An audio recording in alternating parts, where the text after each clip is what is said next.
माता पार्वती जी कह चिंका कहीं सखी बौराहवा तो साचो में बौराह मिल गई तो सखी सहेली लोग ताना मारा कह चिंका कहे इनके रहे हाला हुए तूनी या के मालिक रे तूनी या के मालिक हो लागे कि पाकिया भिखार लोरा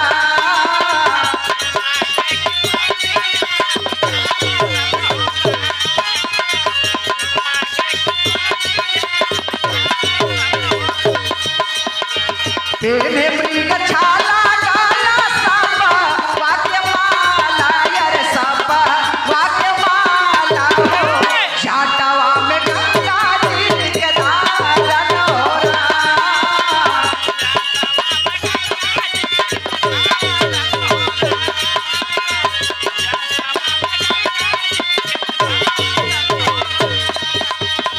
पताई चमालू जाके बनवा में दिहलू बाजा बनवा दूजा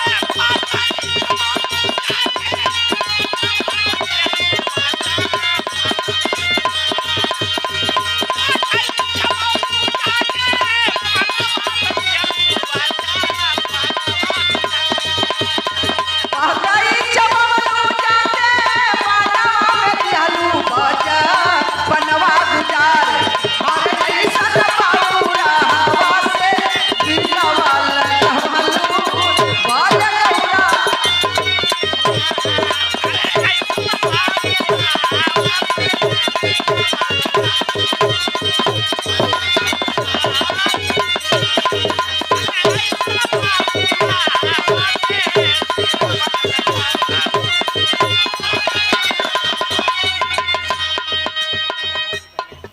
कनवा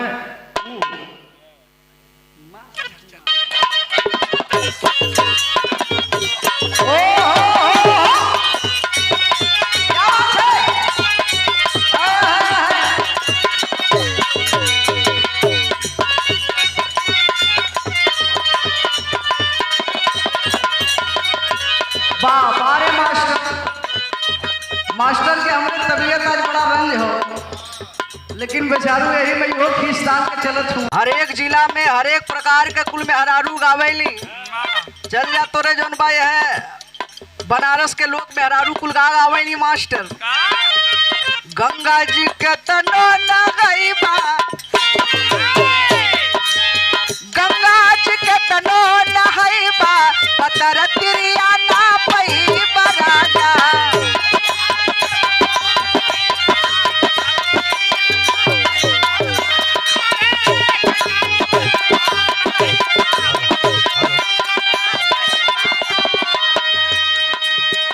बनारसी यादव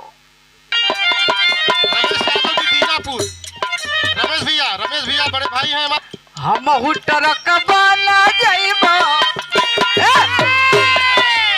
हम ट्रक बना जाइबो, बलमा ड्राइवर बन के आना। हेलो हेलो माया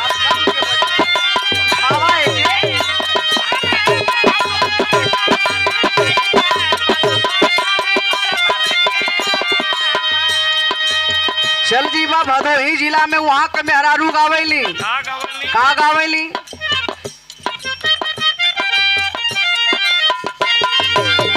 अपन बलमुआ के चोरी, अपन बलमुआ के चोरी, गोरी मांगे गुन गुनवा।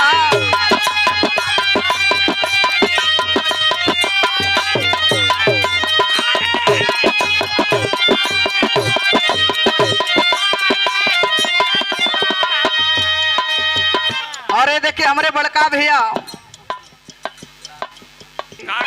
का गावेली?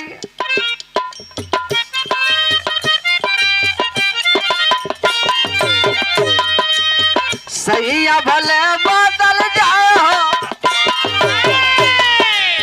राजा, भले बदल जाओ, चुनरिया के बूटी न बदले।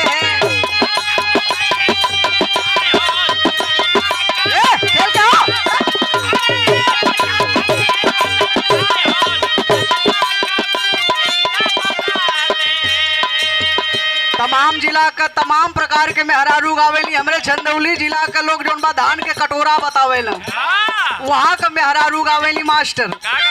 गेहुआ के बाल लेगा सुगना, गेहुआ के बाल लेगा सुगना, बलमा मोरा पूरी के तरसे।